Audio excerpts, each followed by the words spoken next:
Good morning, everybody. I'm Rick. I'm Tim. And this is Two Brothers Outdoors, and we are doing a fishing video today. We are at a new spot. We are up north, and we are hoping for cold water and hungry trout. What do you think? Hungry hippos. All right, guys. We're going to go down to the river here. We are on West Canada Creek. We are up towards the headwaters, and we're going to see if we can catch some trout. Some fish. And we're going to be using the fly rods and whatever the fish want to eat, right? Num num. Stop playing with your phone. Try to get it turned off and it won't turn off. All right, guys, let's go get fishing. I'm going to be using the body cam, so there won't be any sound, but don't worry. I'll narrate, and hopefully you'll see some action. Correct. Today.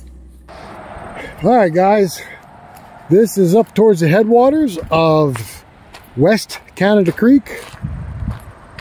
Beautiful scenery.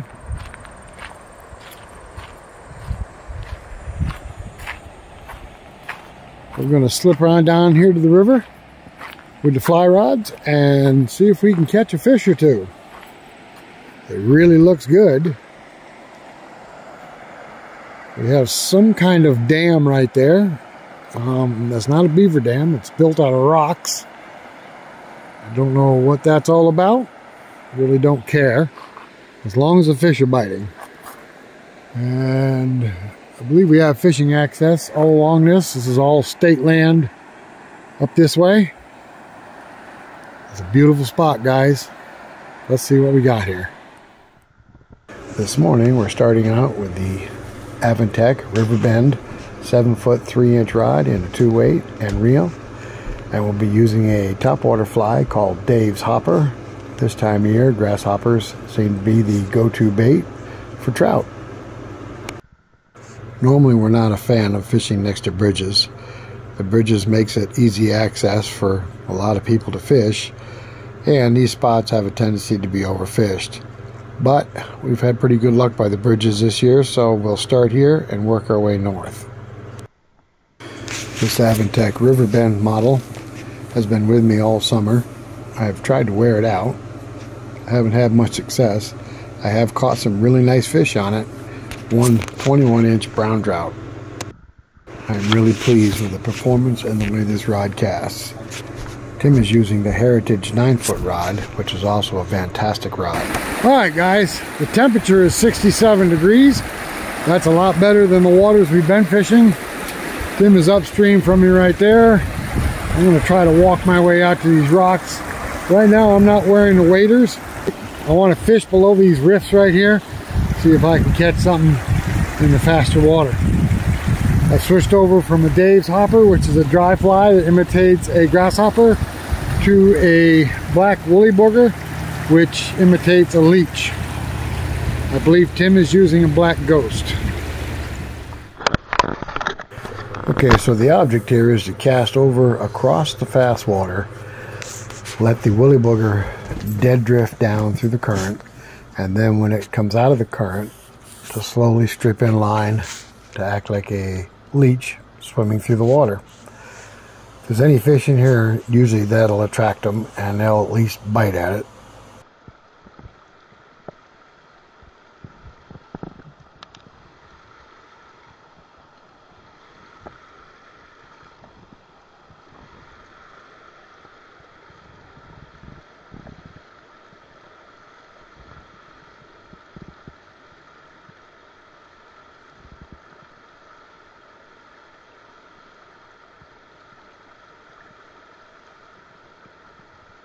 I would love to holler right now, ooh, I got one, but it's not happening. I don't think there's anything in here that's interested in what I'm throwing out there. All right, guys, I have fished the slow water to fast water around the bridge. Tim has fished all the way up to the point where those rocks are right there. We haven't gotten so much as even a nibble. So we're thinking that this might be pretty fished from other people. I have found some line. So this road that we just turned on, it heads upstream and there's more fishing accesses upstream. So we're going to give that a try and see what happens. We're not going to stay in one spot too long. No sense in sitting here and being skunked. Alright guys, so we're further up on West Canada Creek. The water temperature up here is 64 degrees. And quite a few pools here. We're going to give this a try. This looks like brookie country if you ask me.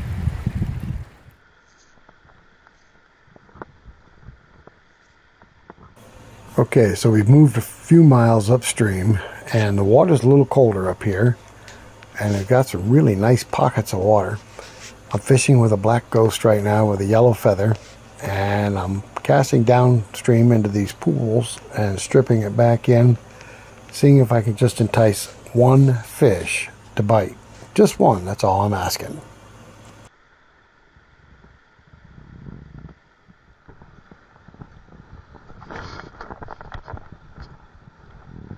Okay, so Tim switched over to a Royal Wolf, which is a topwater fly. We've had a lot of success with the Royal Wolf, and he's getting a few bites. He hasn't caught anything yet, but I'm going to go ahead and switch over to a Royal Wolf as well.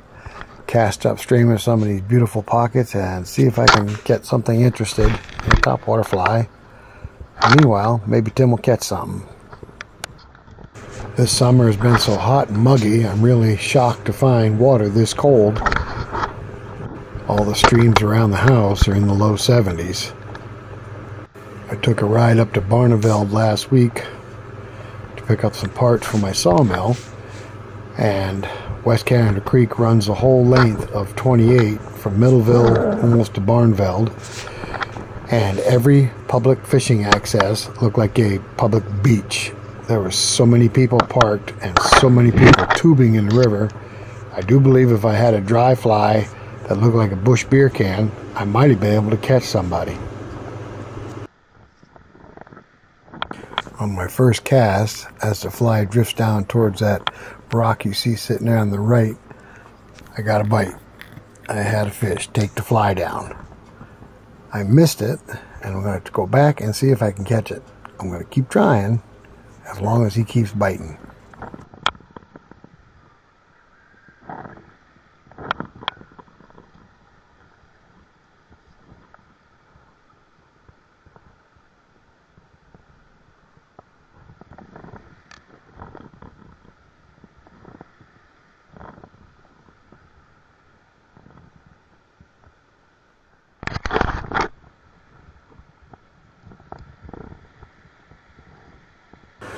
There's only one spot that he'll bite. Just one small spot in a 6-inch radius. As soon as I get the fly to drift over that spot, he takes it down, but he's not taking it. I think he's just playing with it.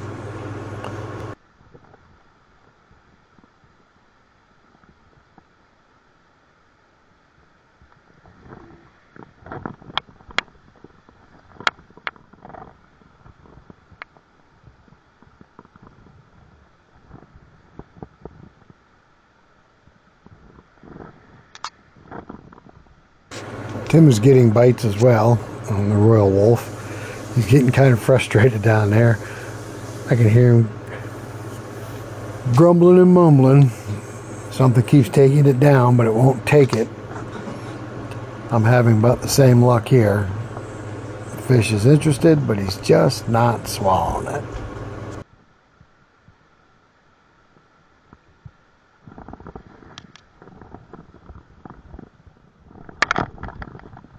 Well, eventually that fish lost interest and he quit biting. So I'm going to cast in a different pool over here and see what happens.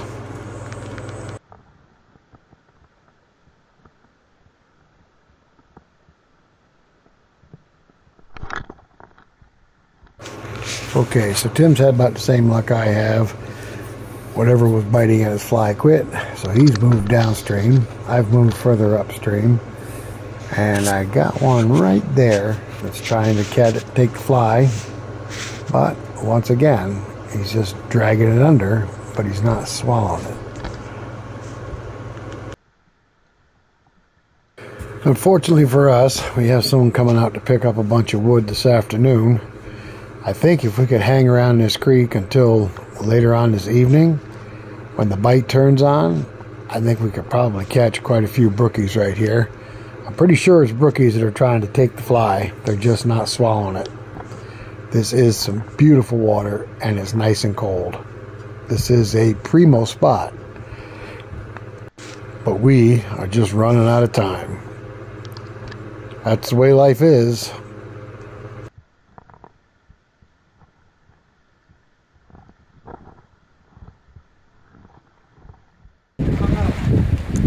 Alright guys, this is a very pretty place, and we got several bites in these pools out here, but they wouldn't take it. They would just take it under, they wouldn't take it. So I don't know. I'm sure this is a good spot. I'm sure it's loaded with brook trout, but whatever was biting was not being serious about it. They were just grabbing it under and then leaving it alone. Patooey, exactly right. All right, this is Wilmot Falls. This is West Canada Creek, and unfortunately, this property is all posted. Everywhere's around this creek at this point. That looks like a beautiful place to fish, but it's all posted.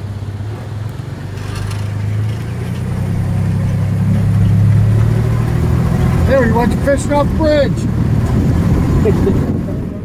Alright guys, thanks for coming along with this. This warm weather's got to break sooner or later, and the trout will start biting again, and we'll start catching some fish. Thanks for coming along, and until the next one, we will catch you guys later. Bye-bye now.